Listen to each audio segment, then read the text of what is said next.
ഞാൻ ഈ മനുഷ്യനെ സൃഷ്ടിച്ചത് ഏറ്റവും മഹിതമായ സൗന്ദര്യത്തോടെയാണ്. ഞാനൊന്ന് ചോദിക്കട്ടെ സഹോദരേ, സൗന്ദര്യങ്ങൾ എന്ന് പറയുന്നത് മനുഷ്യന്റെ ഈ മുഖത്തിന്റെ മാനദണ്ഡമാണെങ്കിൽ, മുഖത്തിന്റെ സൗന്ദര്യമാണെങ്കിൽ അല്ലാഹു സുബ്ഹാനഹു വ തആല ചോദിക്കുകയാ, ആ സൗന്ദര്യമാണ് അല്ലാഹു പറഞ്ഞ മനുഷ്യന്റെ മാനുഷികത്തിന്റെ മനുഷ്യത്വത്തിന്റെ സൗന്ദര്യമെങ്കിൽ ലോകത്ത് ആരും മനുഷ്യരാകുമായിരുന്നില്ല. കറുത്തവൻ എങ്ങനെയാണ് മനുഷ്യനാവുക? വസൂരിക്കല മുഖത്തുള്ളവൻ എങ്ങനെയാണ് മനുഷ്യനാവുക? വൈകൃതങ്ങൾ മുഖത്തേക്ക് കടന്നു വന്ന സൗന്ദര്യമില്ലാത്തവൻ എങ്ങനെയാണ് മനുഷ്യനാവുക? അല്ലാഹു പറയുകയാണ്, ലഖദ് ഖലഖ്നൽ ഇൻസാന ഫീ അഹ്സനി തഖ്വീം. ഈ മനുഷ്യനെ ഞാൻ സൃഷ്ടിച്ചത് ഏറ്റവും സൗന്ദര്യത്തോടെയാ. അതുകൊണ്ടാണ് ഗാന്ധിജി പറഞ്ഞത്, ഇന്ത്യ രാജ്യത്തിന്റെ ഏറ്റവും പ്രധാനപ്പെട്ട മതേതരത്വ മൂല്യങ്ങളെ പറഞ്ഞു കൊടുത്ത ഉപവാസമെടുക്കാൻ ഷൗക്കത്ത് അലിയുടെ വീട് തേടിപ്പോയ മഹാത്മാഗാന്ധി പറഞ്ഞത്, എന്റെ ദിട്ടിയിൽ സോക്രട്ടീസ് ഏറ്റവും സുന്ദരനാണ്. വസൂരിക്കരയിലുള്ള സോക്രട്ടീസ്, മുഖത്തെ കറുത്ത പാടുകളുള്ള സോക്രട്ടീസ്, ആരും കണ്ടാൽ ഇറക്കുന്ന മുഖമുള്ള യവന ദർശനകലയുടെ ഉപജ്ഞാനമായ സോക്രട്ടീസിനെ നോക്കി ഗാന്ധിജി പറഞ്ഞത്, എത്ര എന്റെ ദിട്ടിയിൽ സോക്രട്ടീസ് ഏറ്റവും സുന്ദരനാണ്. കാരണം അയാൾ സത്യം പറയുന്നവനായിരുന്നു, അയാൾ നന്മയ്ക്ക് വേണ്ടി നിലകൊണ്ടവനായിരുന്നു, അവൻ ധർമ്മത്തിന് വേണ്ടി ലോകത്ത് വാദിച്ചവനായിരുന്നു. അതുകൊണ്ട് യഥാർത്ഥ സൗന്ദര്യ സത്യം പറയുന്നൊരു ഹൃദയമുണ്ടായാൽ, ധർമ്മത്തിന് വേണ്ടി നിലനിൽക്കുന്നൊരു ഹൃദയമുണ്ടായാൽ, ഞാൻ എന്റെ പ്രിയപ്പെട്ട സുഹൃത്ത്, എന്റെ പ്രിയപ്പെട്ട സഹചാരിയായ സുഹൃത്തായ അവസാനം എനിക്ക് മുമ്പ് പ്രസംഗിച്ച പ്രൗഢോജ്വല പ്രഭാഷണം നടത്തിയ, ഏറ്റവും ചെറിയ വാക്കുകൊണ്ട് അർത്ഥവത്തായ പ്രഭാഷണം നടത്തിയ ഖൈറുൽ കലാമി മാ കല്ലവദല്ല, അരോചകമാകും വിധം സുദീർഘമാമാറ്റ അർത്ഥദ്യോതകവും ആശയസമ്പുഷ്ടവും അർത്ഥവൈപുല്യമുള്ള പ്രഭാഷണമാണ് അത്യുത്തമമെന്ന ആപ്തവാക്യം. അതേപോലെ തന്റെ പ്രഭാഷണ കരിമയിൽ പഠിപ്പിച്ച ബഹുമാനപ്പെട്ട ശംസുദ്ദീൻ മന്നാനിയുടെ വാക്കുകൾ ഞാൻ ഇന്ന് കടമെടുക്കുകയാണ്.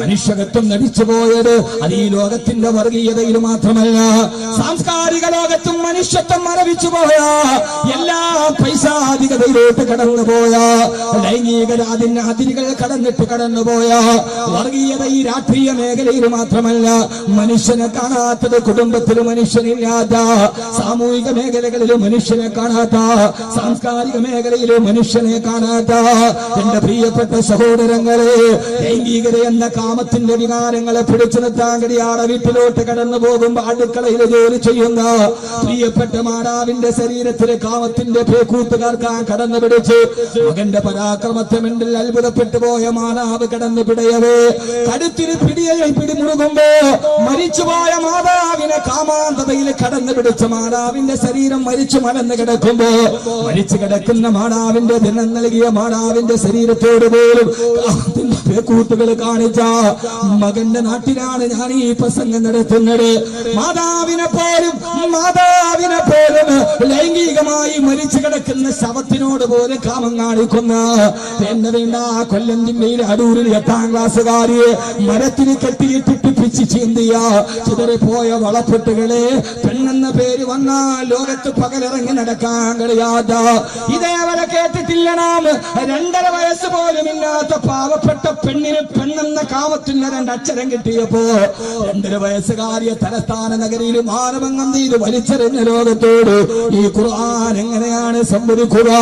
ലഖദ് ഖലഖ്നൽ ഇൻസാന ഫീ അഹ്സനി തഖ്വീം. ഈ മനുഷ്യനെ സൃഷ്ടിച്ചത് സൗന്ദര്യത്തോടു കൂടിയ, ഏതാണ് മനുഷ്യന്റെ സൗന്ദര്യം എന്നറിയുമോ? അതുകൊണ്ടാണ് അല്ലാഹുവിന്റെ വിശുദ്ധമായ ഖുർആൻ ലോകത്തോട് പറഞ്ഞത്, നാളെ സ്വർഗത്തിൽ പോകുന്നതാരെന്ന ചോദ്യം വരുമ്പോ, നാളെ സ്വർഗ കവാടം കിട്ടുന്നത് ആർക്കെന്നത് ഓർക്കുമ്പോ, തഹജ്ജുദ് നിസ്കരിച്ചവനെന്നല്ല, രാത്രി ഉറക്കമടച്ചിട്ട് നിസ്കാരപ്പായിൽ കരയുന്നവനെന്ന് മാത്രമല്ല, അല്ലാഹുവിന് വേണ്ടി ലക്ഷങ്ങളെ സദഖ ചെയ്തവനെന്ന് മാത്രമല്ല, ഈ വാക്കുകൾ നിങ്ങൾ കേൾക്കണേ. യൗമ ലാ യൻഫഉ മാലു വലാ ബനൂൻ ഇല്ലാ മൻ അത്തല്ലാഹ ബിഖൽബിൻ സലീം.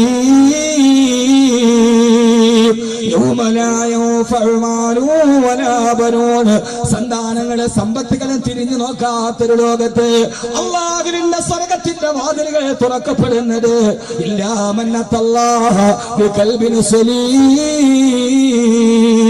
ഏറ്റവും ഏറ്റവും സുന്ദരമായ ഹൃദയവുമായിട്ട് ആര് പടച്ചറപ്പിന് മുമ്പിൽ കടന്നു വരുന്നുവോ ഈ മാനുഷിക മഹാസംഗമത്തിന് ഒരു അടിവരതെത്തുകൊണ്ട് ഖുർആൻ പ്രഖ്യാപിക്കുകയാണ്, ഞാനത് നിങ്ങൾക്ക് പകരുകയാണ്. തെളിമയാണ് ഹൃദയത്തോടുകൂടി സുന്ദരമായ ഹൃദയവുമായി നാളെ നിന്നെ നാഥനെ കണ്ടുമുട്ടാൻ ആർക്ക് കഴിയുമോ അവനാണ് സ്വർഗം കിട്ടുന്നതെന്ന്, പരലോകത്തിന്റെ ഭയാനകതയിൽ നിന്ന് ഒടിവ് കിട്ടുന്നതെന്ന്. തീർന്നില്ല മനുഷ്യകത്തിന്റെ മഹിതമായ മൂല്യങ്ങളെ കാട്ടാള ജനതക്ക് പഠിപ്പിച്ചു കൊടുക്കാൻ ലോകത്തോട്ട് കടന്നു വന്ന പ്രവാചകൻ നബി മുഹമ്മദ് മുസ്തഫ, ആദരവായ പ്രവാചകൻ നബി മുഹമ്മദ് മുസ്തഫ, ആദരവായ പ്രവാചകൻ നബി മുഹമ്മദ് മുസ്തഫ സല്ലല്ലാഹു അലൈഹി വസല്ലം പറഞ്ഞുവത്രേ, നാളെ ഒരാളും മരണാസന്നനാകുമ്പോ, അവൻ മരിക്കാൻ പോകുമ്പോ, ഞാൻ ഈ പറയുന്നത് മുത്തുറസൂലിന്റെ വചനധാരകളാണ് ലോകത്തോട് പറഞ്ഞു കൊടുക്കാൻ. ഒരാൾ മരണാസന്നനാകുമ്പോ അല്ലാഹു നമ്മളോട് ചോദിക്കുമത്രേ, ലോകത്തമ്പുരാ ലോകത്തിനുള്ള സിട്ടാമ് നമ്മളോട് ചോദിക്കുമത്രേ.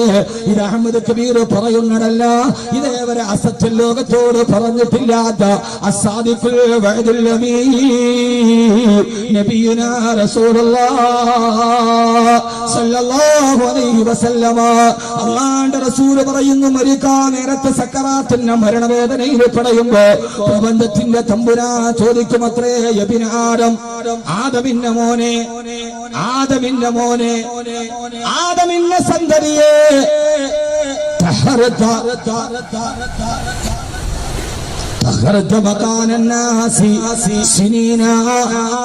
പൊന്നുമോനെ, ആദമിന്റെ മോനെ, മരണത്തിന്റെ മുമ്പിൽ പിടിയും അല്ലാഹു ചോദിക്കുമത്രേ, നിന്റെ ജനങ്ങൾ നോക്കുന്ന, ഏത് സമയത്തും ജനങ്ങൾ നോക്കുന്ന നിന്റെ ശരീരത്തെ നന്നാക്കാൻ നീ വർഷങ്ങളോളം ചെലവഴിച്ചുവല്ലോ.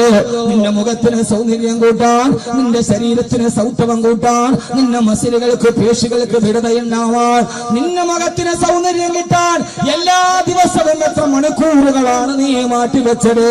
പക്ഷേ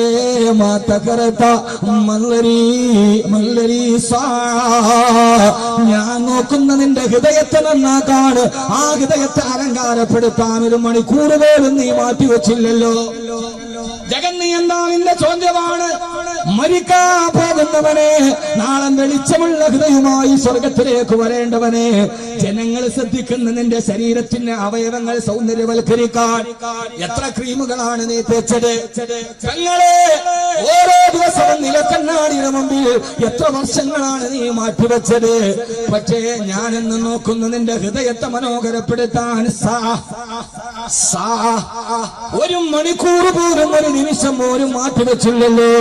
അതുകൊണ്ട് നിനക്ക് പരലോകം സുഖകരമാവില്ലെന്ന് മരണത്തെ പുൽകുന്ന അവസാന നിമിഷം അള്ളാഹു മനുഷ്യനോട് പറയുമെന്ന് ലോകത്തിന്റെ മുത്തേ നബി മുഹമ്മദ് മുസ്തഫ സല്ലല്ലാഹു അലൈഹി വസല്ലം മരിക്കുന്നതിന് മുമ്പ് ചോദിക്കും, ജനങ്ങൾ നോക്കുന്ന സ്ഥലമൊക്കെ നീ നന്നായി, എത്ര നാളാണ്? ശരീരത്തിന് 6 പാക്ക് ഒക്കെ കിട്ടിയാൽ 3 വർഷം ജിമ്മിൽ ഉറപ്പ. പക്ഷേ അതിന്റെ ഉള്ളിൽ, ആ തടിച്ചു നിൽക്കുന്ന മാംസഭാഗത്തിന്റെ ഉള്ളിൽ, എല്ലുകൾക്കുള്ളിൽ ആവരണം ചെയ്യപ്പെട്ട വെറും 450 ഗ്രാം തൂക്കമുള്ള ഒരു മുട്ടിയുടെ വലിപ്പമുള്ള വലതുഭാഗത്ത് ഇടത്തോട്ട് തിരിഞ്ഞിരിക്കുന്ന ഒരു കൊച്ചു സാധനമുണ്ട്, ഹൃദയം. അതിനെ നീ എന്തേ നന്നാക്കിയില്ല എന്ന് അല്ലാഹു ചോദിക്കുമെന്ന് നബി മുഹമ്മദ് മുസ്തഫ. യഥാർത്ഥത്തിൽ സൗന്ദര്യം വേണ്ടത് ഹൃദയത്തിനാണ്. മുഖത്തിന് സൗന്ദര്യം ഉണ്ടായത് കൊണ്ട്, അടയാളമുള്ളത് കൊണ്ട് കാര്യമില്ല, അതങ്ങനെ ആവുകയില്ല. അതുകൊണ്ട് എന്റെ പ്രിയപ്പെട്ട സഹോദരങ്ങളോട് ഒരുങ്ങുക നല്ല നാളേക്ക് വേണ്ടി എന്നതാണ് നമ്മുടെ വിഷയം. നല്ല നാളേക്ക് പ്രതീക്ഷിക്കാൻ 4 കാര്യങ്ങൾ ചെയ്താൽ മതി. ആ 4 സദുപദേശങ്ങൾ ഒരു ഗുരു ശിഷ്യന് കൊടുത്ത 4 സദുപദേശമുണ്ട്. അത് ചെയ്താൽ ഇൻഷാ അല്ലാഹ് നമ്മുടെ നാളുകൾ സൗഭാഗ്യകരമാണ്. അല്ലാഹു നന്നാക്കി തരട്ടെ. നാം ഇവർ മനുഷ്യന്മാരെ ഉറക്കെ അള്ളാഹു നന്നാക്കി തരട്ടെ, അള്ളാഹു നന്നാക്കി തരട്ടെ. നമ്മുടെ ജീവിതത്തിൽ ഏറെ വിലപിടിപ്പുള്ള സദുപദേശങ്ങൾ ഏറെ ഞാൻ നീട്ടുന്നില്ല. കടക്കൽ ഉസ്താദ് എന്നോട് പരിഭവം പറഞ്ഞത്, ഞാൻ കൊല്ലത്ത് 2-3 പരിപാടിയിൽ പങ്കെടുത്തിട്ട് അവസാനം എത്താൻ പറ്റിയില്ല, കുഴഞ്ഞു. അതുകൊണ്ടാണ്. പക്ഷേ ഞാൻ അതോടൊപ്പം തന്നെ അത് ഉസ്താദിന്റെ മനസ്സിൽ എന്തെങ്കിലും മുറിവുണ്ടാക്കിയിട്ടുണ്ടെങ്കിൽ ഞാൻ എന്റെ മനസ്സ് തുറന്ന് മാപ്പ് ചോദിക്കുന്നു. ആഖിറത്തിലേക്ക് മാറ്റിവെക്കരുത്. ഇത്ര മാത്രമേ ഉള്ളൂ. ഒന്നാമത് ആഖിറത്തിലേക്ക് ഒന്നുമില്ല. ഇനിയിപ്പോ നിങ്ങളെപ്പോലെയുള്ള ആളുകളുടെ പരിമിതികളും പോരായ്മകളും ഇല്ലാത്തവരാരുണ്ടാവില്ല. എല്ലാവർക്കും അവരവരുടേതായ ന്യൂനതകളും പരിമിതികളും ഉണ്ടാവും. പക്ഷേ നമ്മുടെ ബന്ധങ്ങൾ നാളെ പരലോകത്ത്, നാളെ മുത്തുനബിക്ക് മാത്രമല്ല ശഫാഅത്തുള്ളത്, ഔലിയാക്കൾക്ക് ശഫാഅത്തുണ്ട്, സാധാരണ ജനങ്ങൾക്ക് ശഫാഅത്തുണ്ട്. ഇല്ലേ? ഉണ്ട്. സാധാരണ ജനങ്ങൾക്ക് ആഖിറത്തിൽ ശഫാഅത്തുണ്ട്. അതുകൊണ്ട് അയൽപക്കക്കാരന് ശഫാഅത്തുണ്ട്. അല്ലാഹുവേ, എന്റെ ഏറ്റവും നല്ല അയൽപക്കക്കാരനായിരുന്നു ഇവനെയും കൂടി എന്റെ കൂടെ സ്വർഗത്തിൽ കയറ്റണമേ എന്ന് നിന്റെ അയൽപക്കക്കാരൻ ശഫാഅത്ത് ചെയ്യുമെന്ന് മുത്തു റസൂൽ സല്ലല്ലാഹു അലൈഹി വസല്ലം. കയ്യിൽ കിട്ടിയ അപ്പം ലേവ്യക്ക് പകുത്തു കൊടുക്കുക മാത്രമാണ് യേശുനാഥൻ ചെയ്തതെങ്കിൽ എന്റെ പ്രവാചകൻ ഉള്ളതെല്ലാം ലോകത്തിന്റെ സഹസ്രങ്ങൾക്ക് പകുത്തു കൊടുത്തിട്ട് ഈ കൊടുക്കപ്പെട്ടവൻ, വിശപ്പകറ്റപ്പെട്ടവൻ, ഈ ആംബുലൻസിൽ യാത്ര ചെയ്തവൻ നാളെ പരലോകത്ത് നിനക്ക് വേണ്ടി ശഫാഅത്ത് ചെയ്യുമെന്ന് ആരുമില്ലാത്ത ലോകത്തേക്ക് ഒരു സുവിശേഷത്തിന്റെ വേദാന്തവും പറഞ്ഞിട്ടാണ് മനുഷ്യ സ്നേഹിയായ മുത്തു റസൂൽ ഇവിടെ പറഞ്ഞു പോയത്. അള്ളാഹു നമ്മുടെ അവിടെ നിലയുറപ്പിച്ച് നിർത്തുമാറാകട്ടെ. ഉസ്താൻ എന്തെങ്കിലും ബുദ്ധിമുട്ടുണ്ടെങ്കിൽ ഞാൻ ഇവിടെ വച്ചല്ല, ഞാൻ ഈ പരസ്യമായിട്ട് മാപ്പി ചോദിക്കുകയാണ്. അള്ളാഹു നമ്മളെ സ്വീകരിക്കട്ടെ, അള്ളാഹു സ്വീകരിക്കട്ടെ. വളർന്നു വരുന്ന പടവുകളിൽ നടക്കുന്നത് മുമ്പോട്ടാണെങ്കിലും നോക്കേണ്ടത് പിന്നോട്ടാണെന്ന് ഷേക്സ്പിയർ പറഞ്ഞിട്ടുണ്ട്. ഞാൻ എന്റെ വളർച്ചയുടെ പടവുകളിൽ പിന്നോട്ട് നോക്കുന്നത് കൊണ്ടാണ് ഞാൻ ഈ സദസ്സിലേക്ക് എത്തിയത്. ഞാൻ എന്റെ വളർച്ചയുടെ പടവുകളിൽ ഏറെ കടപ്പെട്ട ഞാൻ പിന്നോട്ട് നോക്കിയത് കൊണ്ട്, എന്റെ വളർച്ചയുടെ പടവുകളിൽ എന്നെ പിച്ചവെച്ച കാലുകളിൽ കൈപിടിച്ച് നടത്തിയ, കാലിനൊരു ചെറിയ താങ്ങായി നിന്ന എന്റെ ഈ സതീർത്ഥരോട്, എന്റെ സഹപാഠികളോട്, എന്റെ സഹപ്രവർത്തകരോട് കലകിച്ചും ഇണങ്ങിയും പിണങ്ങിയും നടന്നൊരു ഭൂതകാലത്തിന്റെ ഓർമ്മകൾ മനസ്സിനെ ഒരിക്കലും വേട്ടയാടാവാതെ അന്ന് സമ്മാനിച്ച സൗഹൃദത്തിന്റെ അന്തരീക്ഷങ്ങൾ ഹൃദയത്തിൽ എപ്പോഴും ഒരു വസന്ത ഭാരതത്തിന്റെ ഊഷ്മളത പോലെ സ്വീകരിക്കുന്നത് കൊണ്ടാണ് ഞാൻ ഇന്നലെ പെരിന്തൽമണ്ണ സ്റ്റേഡിയത്തിൽ പ്രസംഗിച്ചിട്ടാണ് ഇന്നിങ്ങോട്ട് വന്നത്. ഇന്ന് ഈ പ്രസംഗം കഴിഞ്ഞിട്ട് നാളെ എനിക്ക് പട്ടാമ്പിയിലാണ് പ്രസംഗം. ഞാൻ അവിടെ നിന്ന് ഇത്രയും യാത്ര ചെയ്ത് ഇവിടെ പ്രസംഗത്തിന് രാത്രി വീണ്ടും നാളെ പട്ടാമ്പിയിൽ ന്യൂ ഇയർ പ്രഭാഷണം, അതിനുവേണ്ടി തിരിച്ചു പോകുന്നത്. ഇത്രയും കഷ്ടപ്പെട്ട് ഞാൻ വരുമ്പോ അന്ന് വരാതിരുന്നതിന്റെ ഒരു പരിഹാരം ഇതായിട്ട് കണക്കുകൂട്ടി ഒന്ന് പുറത്തു തരണമേ എന്ന ദുആയോടുകൂടി അള്ളാഹു നമ്മുടെ ഹൃദയത്തെ നന്നാക്കി തരട്ടെ. ഹൃദയത്തെ നന്നാക്കാൻ പറയുമ്പോ ഉസ്താദിന്റെ ഹൃദയത്തിൽ എന്തെങ്കിലും ഉണ്ടെങ്കിൽ ആ ഹൃദയത്തെ പൊരുത്തപ്പിടിക്കാന്നുള്ളത് ഈ മാനുഷിക മഹാസംഗമത്തിന്റെ ജോലിയായതുകൊണ്ട് അള്ളാഹു നമ്മുടെ ഹൃദയത്തെ നന്നാക്കി തരുമാറാകട്ടെ. ഇത് അലക്കുകാരന്റെ വകകളാണ്. അലക്കുകാരൻ തുണി അലക്കിയാൽ ആദ്യം കൈയാണ് വെളുക്കുക, പിന്നെയാണ് തുണി വെളുക്കുക. അതുകൊണ്ട് ഇതെന്റെ കൈ വെളുക്കാനുള്ള പ്രസംഗമാണെന്ന് കരുതി ഒരു അലക്കുകാരന്റെ പ്രസംഗം മാത്രമാണ് ഇത് എന്ന് ഓർമ്മിപ്പിച്ചുകൊണ്ട് അള്ളാഹു നമ്മളെ സ്വീകരിക്കുമാറാകട്ടെ. 4 സദുപദേശം. മണൽപ്പരപ്പിൽ നിന്ന് തിരിച്ചു പോകുമ്പോ നാളെ എന്തെങ്കിലും ഉണ്ടോ എന്ന് ചോദിച്ചാൽ ഉണ്ട് എന്ന് മറുപടി പറയാൻ കഴിയണം. ആദരവായ പ്രവാചകൻ നബി മുഹമ്മദ് മുസ്തഫ. അതുകൊണ്ട് നമുക്ക് ദുആ ചെയ്ത് എന്റെ ഇന്നത്തെ എല്ലാ വളർച്ചകളിലും എനിക്ക് താങ്ങായി തണലായി ഒരു വലിയ വാത്സല്യമായി ഇപ്പോൾ ചെറിയ പരിഭവമായി എന്നാലും എന്റെ ജീവിതത്തിൽ മറക്കാൻ കഴിയാത്ത എന്റെ പ്രിയപ്പെട്ട അൽഫ ഹാജിയെ സാക്ഷി നിർത്താം. അള്ളാഹു അദ്ദേഹത്തിന് ആഫിയത്തും ആരോഗ്യവും കൊടുക്കട്ടെ. എനിക്ക് മറക്കാൻ കഴിയാത്ത ഒരാളാണ്. അള്ളാഹു ആഫിയത്തും ആരോഗ്യം കൊടുക്കട്ടെ. ആദരവായ പ്രവാചകൻ നബി മുഹമ്മദ് മുസ്തഫ സല്ലല്ലാഹു അലൈഹി വസല്ലം 4 സദുപദേശങ്ങൾ എന്നുള്ള സമയം നമുക്കുള്ളൂ. 4 സദുപദേശങ്ങൾ. New year വരികയാ. ഇവിടുത്തെ ന്യൂ ഇയർ പ്രഭാഷണമാണെന്ന് കൂടി നമ്മൾ പറഞ്ഞിരുന്നു. ഒരായുസ് നമുക്ക് കടന്നു പോകുന്നു. 60 കഴിഞ്ഞു, 70 കഴിഞ്ഞു, 40 കഴിഞ്ഞു, 20 കഴിഞ്ഞു. ജീവിതത്തിന്റെ വസന്തകാലം മുഴുവൻ നമ്മിൽ നിന്ന് മാറിപ്പോയി. ഇനി നമുക്ക് എന്താണ് ബാക്കിയുള്ളത്? അടുത്ത ഒരു ദിവസം കൂടി കടന്നു വരുന്നു. പ്രഭാതം കാണുമോ? അടുത്ത അസ്തമയത്തിൽ നമ്മൾ സാക്ഷിയാകുമോ? ഇല്ല. അതുകൊണ്ട് സഹോദരങ്ങളെ, ഈ അടയാളങ്ങളല്ല, ഈ വസ്ത്രത്തിന്റെ വെളുപ്പല്ല, ഈ നിസ്കാര തടമ്പല്ല, അതൊക്കെ നമ്മുടെ ഹൃദയം നന്നായതിന്റെ അടയാളമാകണം. അള്ളാഹുനാക്കി തരട്ടെ. അടയാളം ഹൃദയത്തിന്റെ അടയാളമാകണം. മംഗലാപുരത്ത് 300 പവൻ ഒട്ടിച്ചിട്ട് 1-ാം പ്രതിയെ DYSP പിടിച്ചു. 1-ാം പ്രതിക്ക് തടമ്പുണ്ട്, തൊപ്പിയുണ്ട്, താടിയുണ്ട്, എല്ലാം ഉണ്ട്. SP ചോദിച്ചട പകയാ 300 പവൻ നീ മോട്ടിച്ചിട്ട് 10 പവന്റെ ഒരു മാല നിന്റെ കരുത്തിയില്ലല്ലോ. അവൻ പറഞ്ഞത് നമ്മുടെ മദ്ഹബി ഹറാമായതുകൊണ്ട് ഞാൻ ഇടാത്ത. യഥാർത്ഥത്തിൽ ഇത് ഞാനൊരു തമാശ പറഞ്ഞതല്ല. അദ്ദേഹം വളരെ ആകസ്മികമായ സംഭാഷണത്തിൽ സൂചിപ്പിച്ചതാണ്. എന്റെ പ്രിയപ്പെട്ട സഹോദരങ്ങളെ, ഇവിടെയാണ് ആദരവായ പ്രവാചകൻ നബി മുഹമ്മദ് മുസ്തഫ ഒരു പ്രഭാഷണം പോലെ ഈ മാനുഷിക മഹാസംഗമത്തിന്റെ മനുഷ്യത്വമായ മൂല്യങ്ങളുടെ പ്രചാരണം പോലെ നമുക്ക് പറയാം. ബഹുമാനപ്പെട്ട ഈ കടപ്പുറത്തിന്റെ ശബ്ദം കേൾക്കാൻ തടിച്ചുകൂടിയ ഒരാളുകൾ 60 വർഷം കഴിഞ്ഞവരുണ്ട്, 40 വയസ്സ് കഴിഞ്ഞവരുണ്ട്. 2020 മർമ്മപ്രധാനമായ യുവത്വത്തിന്റെ പ്രതീക്തമായ ജീവിതത്തിലെത്തിയവരുണ്ട്. ഞാനൊന്ന് ചോദിക്കട്ടെ, ഇനി വരുന്ന ഓരോ ദിവസങ്ങളും നാളെ ഡിസംബർ 31, നാളെ അർദ്ധരാത്രിയാകുമ്പോ തിരുവനന്തപുരത്ത് ന്യൂ ഇയർ ആഘോഷത്തിന് സമാപനവും തുടക്കവും 1 മിനിറ്റ് കൊണ്ട് തുടങ്ങി 1 മിനിറ്റിൽ അവസാനിക്കുന്ന കോവളത്ത് 12 മണിക്ക് ലൈറ്റ് ഓഫ് ആക്കുമ്പോ എല്ലാ ഇരുട്ടുകളും നമ്മുടെ ശരീരത്തിലേക്ക് കൊണ്ടുവരുന്ന ന്യൂ ഇയർ ആഘോഷത്തിന് കാത്തിരിക്കുന്ന എന്റെ പ്രിയപ്പെട്ട ചെറുപ്പക്കാരാ, നാളത്തെ ഒരു ദിവസം കടന്നു പോകുമ്പോ കലണ്ടറിൽ ഓരോ ദിവസവും മാറിപ്പോകുമ്പോ കൊടിയുന്നു കൊല്ലങ്ങൾ, മാസങ്ങളാഴ്ച കുറയുന്നു നിന്നുടെ ആയുസ് തീർച്ച. ഓരോ ദിവസവും കഴിയുമ്പോ ഓരോ ആയുസുകൾ കുറഞ്ഞു പോവുകയാ. മഹാനായ അത്താഉ സലമി റളിയല്ലാഹു തആല തന്റെ മുമ്പിലൂടെ നടന്നു പോലും വൃദ്ധനോട് ചോദിച്ചു, അത്രേ നിങ്ങൾക്കിപ്പോ എത്ര വയസ്സായി? അത്താഉ സലമി റളിയല്ലാഹു അൻഹുവിനോട് ആ മനുഷ്യൻ പറഞ്ഞു, അത്ര ഇതാണ് നമ്മുടെ ഇന്നത്തെ ന്യൂ ഇയറിന്റെ, നമ്മുടെ ഈ മാനുഷിക മഹാസംഗമത്തിന്റെ ഏറ്റവും വലിയ ഒരു മുദ്രാവാക്യം പോലെ ഞാൻ നിങ്ങളോട് സമർപ്പിക്കുകയാണ്. ബഹുമാനപ്പെട്ട അത്താഉ സലമി റളിയല്ലാഹു അൻഹു അദ്ദേഹത്തോട് ചോദിച്ചപ്പോൾ അദ്ദേഹം പറഞ്ഞു, അത്രേ എനിക്ക് 60 വയസ്സായി പോയി, 60 വയസ്സ് കഴിഞ്ഞു പോയി. ആ സമയത്ത് അത്താഉ സലമി റളിയല്ലാഹു തആല അൻഹു അദ്ദേഹത്തോട് ചോദിച്ചു, 60 വർഷം നിങ്ങളുടെ ആയുസ്സിൽ നിന്ന് കഴിഞ്ഞു പോയെങ്കിൽ ഓരോ ദിവസവും നിങ്ങൾ അല്ലാഹു നിശ്ചയിച്ച ആയുസ്സിലേക്ക് നടന്നെടുക്കുകയാണെന്ന് എപ്പോഴെങ്കിലും നിങ്ങളുടെ മനസ്സിൽ ഒരു ചിന്ത കടന്നു വന്നിട്ടുണ്ടോ?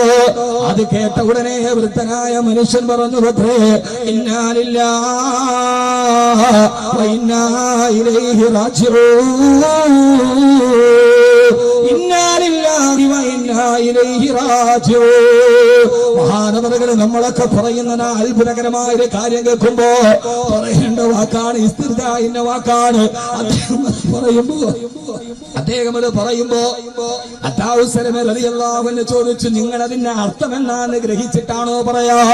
ഈ വാക്കുകൾ ഓരോ മരണം കേൾക്കുമ്പോ നമ്മളൊരു ആത്മകഥം പോലെ വിടാറുണ്ട്. അത്താഉ സലമി ചോദിച്ചു, അത്രേ അതിന്റെ അർത്ഥം എന്തെന്നറിഞ്ഞിട്ടാണോ നിങ്ങൾ പറയുന്നത്? അദ്ദേഹം പറഞ്ഞു, അതെ, ഇതിന്റെ അർത്ഥം എനിക്ക് നന്നായിട്ടറിയാം, എന്നാൽ അതിന്റെ അർത്ഥം ഒന്ന് പറയുമോ? അദ്ദേഹം പറഞ്ഞു, ഇന്നീ ലില്ലാഹ്, ഞാൻ അല്ലാഹുള്ളവനാണ്, ഞാൻ അല്ലാഹുവിനുള്ളതാണ്, വഅന്നീ ഇലൈഹി റാജിഊൻ, ഏത് സമയത്തും ഞാൻ അവനിലേക്കും മടങ്ങാനുള്ളവനാണ്.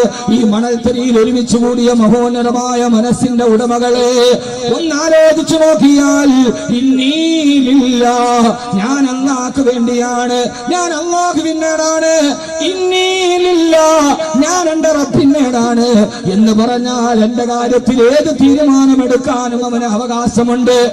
എന്റെ മക്കളുടെ കാര്യത്തിൽ ഏത് തീരുമാനമെടുക്കാനും അവന് അവകാശമുണ്ട്. എന്റെ ശരീരത്തിന്റെ കാര്യത്തിൽ ഏത് തീരുമാനമെടുക്കാനും അവന് അവകാശമുണ്ട്. അവനോട് പരിഭവിക്കാൻ എനിക്ക് കഴിയില്ല. അതുകൊണ്ട് ഞാൻ അവനിലേക്ക് ഏത് സമയത്തും മടങ്ങിപ്പോകാനുള്ളവനാണ്. അത്താഉ സലമി റളിയല്ലാഹു തആല അൻഹു ആ മനുഷ്യനോട് ചോദിച്ചു, അത്രേ അങ്ങനെ നിങ്ങൾക്ക് ഉറപ്പുണ്ടെങ്കിൽ അമാലിന്ദ അന്ന കൈലല്ലാഹ്, നിങ്ങൾ അല്ലാഹുവിലേക്ക് മടങ്ങേണ്ടവനാണെന്നുള്ള ഉറപ്പ് നിങ്ങൾക്കുണ്ടെങ്കിൽ നിങ്ങൾ ഓർത്തുകൊള്ളുക,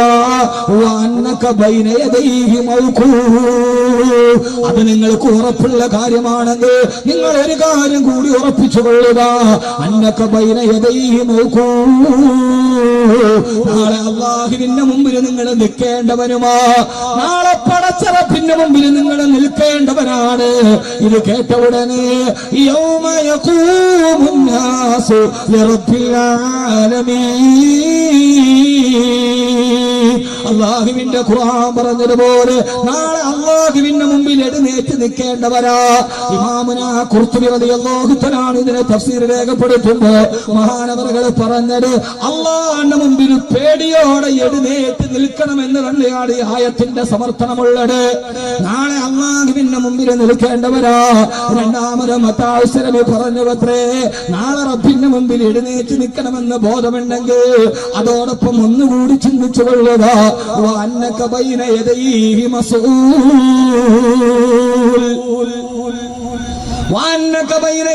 മസ്ഊൽ, അല്ലാഹുവിന്റെ മുമ്പിൽ അവൻ ചോദിക്കുന്ന ചോദ്യത്തിന് നീ മറുപടി പറയേണ്ടവനാണ്. നാളെ അല്ലാഹുവിന്റെ മുമ്പിൽ എഴുന്നേറ്റ് നിൽക്കല് മാത്രമല്ല, അവൻ ചോദിക്കുന്ന ചോദ്യത്തിന് നീ മറുപടി പറയേണ്ടവനുമാണ്. അതുകൊണ്ട് 60 വർഷം കഴിഞ്ഞവനെ അയാൾ പേടിയോടെ ചോദിച്ചു, ഞാൻ ഇനി എന്താണ് ചെയ്യേണ്ടത്? നാളെ അല്ലാഹുവിന്റെ മുമ്പിൽ എഴുന്നേറ്റ് നിന്ന് ചോദ്യത്തിന് മറുപടി പറയേണ്ടവനാണെങ്കിൽ ഞാൻ എന്താണ് ചെയ്യേണ്ടത്? ഞാൻ ഈ അവസാന ദിവസം 1 വർഷം കൂടി കൊടിഞ്ഞു പോകുമ്പോ ഇതോടെ നമുക്ക് തുടങ്ങാം. റളിയല്ലാഹു അൻഹു പറഞ്ഞു അത്രേ, എന്നാൽ പടച്ചറപ്പ് നാളെ ചോദിക്കുന്ന ചോദ്യത്തിനുള്ള മറുപടി ഇന്നേ ഇവിടെ നിന്ന് നീ തയ്യാറാക്കുക. നാളെ പടച്ചറപ്പ് ചോദിക്കുന്ന ചോദ്യത്തിനുള്ള മറുപടി ഇവിടെ വെച്ച് നീ എഴുതി തയ്യാറാക്കുക. ആ സമയത്ത് അദ്ദേഹം പേടിയോടെ ചോദിച്ചു അത്രേ,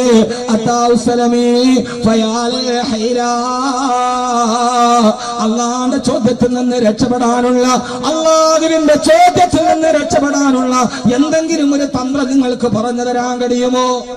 എന്ത് തന്ത്രം? എന്ത് തന്ത്രം? പടച്ചറപ്പിന്റെ ചോദ്യത്തിൽ നിന്ന് രക്ഷപ്പെടാൻ ഏത് തന്ത്രമാണ് നമ്മുടെ മുമ്പിലുള്ളത്? നമുക്ക് പല തന്ത്രങ്ങളും അറിയാം. ബാങ്ക് പലിശ തന്ത്രത്തിലൂടെ ഹലാലാക്കിയവർ നാം. ഒന്ന് നോക്കിയാൽ കുഴപ്പമില്ലല്ലോ, നോത്തുപ്പിടാം. എല്ലാ ലഹരി പാടിക്കുന്നതും ഹറാമാന്നല്ലേ പറഞ്ഞിട്ടുള്ളൂ. പാൻപരാഗ് തിന്നാൽ എനിക്ക് ലഹരി വരാറില്ലെന്ന് പറഞ്ഞ് ഹലാലിന്റെ തന്ത്രങ്ങളെ നെയ്തവർ നാം. പക്ഷേ സഹോദരങ്ങളെ, സ്വാധീനങ്ങൾക്ക് വഴങ്ങാത്ത, വാദഗതികൾക്ക് നിന്ന് നൽകാത്ത,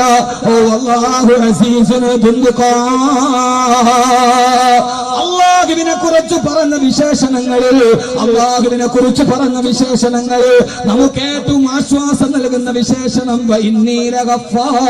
ഞാൻ ഏത് പാപവും പൊറുക്കുന്നവനാ. പക്ഷെ അല്ലാഹുവിനെ കുറിച്ച് പറഞ്ഞ വിശേഷണങ്ങൾ ഏറ്റവും പേടിപ്പെടുത്തുന്ന വിശേഷണം അവൻ ഖഹാറാണെന്നല്ല, അവൻ ജബ്ബാറാണെന്നല്ല, അവൻ മാലിക്കാണെന്നല്ല, അവൻ സ്വചാരിപതിയാണെന്നല്ല. അല്ലാഹുവിനെ കുറിച്ച് പറഞ്ഞ വിശേഷണങ്ങളിൽ നമ്മളെ ഏറ്റവും പേടിപ്പെടുത്തുന്ന വിശേഷണം വല്ലാഹു അസീസുൻ ദുന്തിഖാം. അല്ലാഹു മുഖം നോക്കാതെ ശിക്ഷണ നടപടിയെടുക്കുന്നവനാണ്. പരലോകത്ത് ചെല്ലുമ്പോ അവന് മേൽവിലാസങ്ങള് വിഷയമല്ല. അവന് ഹാഫിലാണോ, വാക്കവിയാണോ, അവാർഡ് നേടിയവനാണോ, പടച്ചറപ്പിന് വിഷയമല്ല. KMYF-കാരനാണോ അല്ലാത്തവനാണോ, റബ്ബിന് വിഷയമല്ല. ഓ അല്ലാഹു അസീസുൻ ദുന്തിഖാം. പരലോകത്ത് മുഖം നോക്കാതെ ശിക്ഷണ നടപടിയെടുക്കുന്നവനാണ് അല്ലാഹ്. അതുകൊണ്ട് മുഖം നോക്കാതെ ശിക്ഷണ നടപടിയെടുക്കുന്നവന്റെ മുമ്പിൽ രക്ഷപ്പെടാൻ എന്ത് തന്ത്രമാണ് വില പോവുക? അല്ലാഹു നമുക്ക് ബോധം തരട്ടെ. അല്ലാഹു നമുക്ക് ബോധം തരട്ടെ. മഹാനവറുകള് പറഞ്ഞ മോനെ, അയാള് പൊട്ടിക്കരഞ്ഞു പറഞ്ഞു, അള്ളാന്റെ മുമ്പിൽ രക്ഷപ്പെടാൻ എനിക്കൊരു വഴി തരുമോ? ബഹുമാനപ്പെട്ട അത്താഉസ്സലമി റളിയല്ലാഹു തആല പറഞ്ഞു, നിന്റെ ജീവിതത്തിൽ സംഭവിച്ചു പോയ തെറ്റുകൾക്ക് നീ മാപ്പ് ചോദിക്കുക. അല്ലാഹുവിനോട് മാപ്പ് ചോദിക്കുക. അല്ലാഹുവിനോട് പൊറുക്കലിനെ തേടുക. എന്നിട്ട് ഇനിയുള്ള ജീവിതം നന്നാക്കുക. അല്ലാഹു നമുക്ക് ആ 2 കാര്യങ്ങൾ ജീവിതത്തിൽ നൽകുമാറാകട്ടെ. രക്ഷപ്പെടാൻ ഒരൊറ്റ തന്ത്രമേ ഉള്ളൂ. 1, സംഭവിച്ച തെറ്റിന് പൊറുക്കലിനെ തേടുക. 2, ഇനിയുള്ള ജീവിതം. ഇനിയുള്ള ജീവിതം എന്താ മനുഷ്യന്മാരെ അന്തം വിട്ട് നിൽക്കണങ്ങള്? ഇനിയുള്ള ജീവിതം ഇപ്പൊ മനുഷ്യ സംഘമാണെങ്കിൽ കടപ്പുറത്തിനാണ് നമ്മൾ വാദം പറയുമ്പോൾ നമുക്ക് നമ്മുടെ ശൈലിയിലേ ഉള്ളൂ. നമ്മൾ രണ്ടുപേരും അങ്ങനെയാണ്. ഇവരൊക്കെ വലിയ ആളുകളല്ല. അള്ളാഹു നമ്മൾ ആഖിറത്തിലും അങ്ങനെ ആക്കട്ടെ. അള്ളാഹു നമ്മളെ അങ്ങനെ ആക്കട്ടെ. ആഖിറത്തിലുമുണ്ട് വലിയ ആളുകളും ചെറിയ ആളുകളും. അള്ളാഹു നമ്മളെ വലിയവരാക്കട്ടെ. ഇവിടെ നിന്ന് പൊങ്ങിപ്പോണ ഫ്ലൈറ്റിൽ, ആ ഫ്ലൈറ്റിൽ ഫസ്റ്റ് ക്ലാസ് ഉണ്ട്, ബിസിനസ് ക്ലാസ് ഉണ്ട്, പിന്നെന്താ എക്കോണമി ഉണ്ട്. ഫസ്റ്റ് ക്ലാസ് കടന്നുറങ്ങിപ്പോ. ബിസിനസ് ക്ലാസ് സീറ്റ് ചാരിയിട്ടിട്ട് കൈയും കാലും നൂത്തിരിക്കും. അടുത്തത് സാധാരണ എക്കോണമി ക്ലാസ്. പഴയ ബാർബർ ഷോപ്പിലെ തടിക്കസേരയിൽ ഇരിക്കണമാതിരി കാലും മുട്ടും മുട്ടിയെടുക്കിട്ട് നിർത്താം. എന്നാ ഇവര് 3 പേരും പോകുന്നത് ഒരു സാധനത്തിലാണ്. അതേപോലെ നാളെ അല്ലാഹുവിന്റെ സ്വർഗത്തിലാണെന്നല്ല, ആ സ്വർഗത്തിലെത്താനല്ല. ഏത് സമയത്ത് നിങ്ങൾ സ്വർഗത്തെ ചോദിച്ചാലും ഏറ്റവും നേന്മയുള്ളതിനെ ചോദിക്കണേ. ഫൈദാ സഅൽതുമുല്ലാഹ ഫസലൂഹുൽ ഫിർദൗസ്. നാളെ സ്വർഗത്തിന് വേണ്ടി ദുആ ചെയ്താൽ ആ സ്വർഗത്തിന്റെ മൂലയിൽ ഒരു സ്ഥലം വേണമെന്ന് റബ്ബിനോട് വിനീതരായി ചോദിക്കണ്ട. സ്വർഗത്തെ ചോദിക്കുന്നതിന് വിനയത്തിന്റെ ഭാഷയില്ല. ഒരു പെരുവിരൽ കുത്തി നിൽക്കണേന്ന് ചോദിക്കണ്ട. ഫൈദാ സഅൽതുമുല്ലാഹ, റബ്ബിനോട് ചോദിച്ചാൽ ഫസ്അലൂഹുൽ ഫിർദൗസ്, ഫിർദൗസേ ചോദിക്കാവൂ. ഏറ്റവും വലുത് ചോദിച്ചാലേ റബ്ബ് ചെറുതെങ്കിലും തരൂ. അല്ലാഹു നമ്മളെ ഫിർദൗസിൽ എത്തിക്കുമാറാകട്ടെ. ഇത് മുത്തുനബിയുടെ മനഃശാസ്ത്രമാണ്. നിങ്ങൾ ഫിർദൗസിനെ ചോദിക്കണേ. നാളെ സ്വർഗത്തിലെ കാറ്റഗറിയുണ്ട്. വമയ്യതിഹി മുഅ്മിനൻ ഖദാമിന സ്വാലിഹാതി ഫൗലായിക ലഹുമു ദറജാത്തുൽ ഉലാ. ഒരു ഫ്ലൈറ്റിന്റെ ഉപമയാണ് ഞാൻ പറഞ്ഞതെങ്കിലും അല്ലാഹുവിന്റെ ഖുർആൻ പറയുകയാ,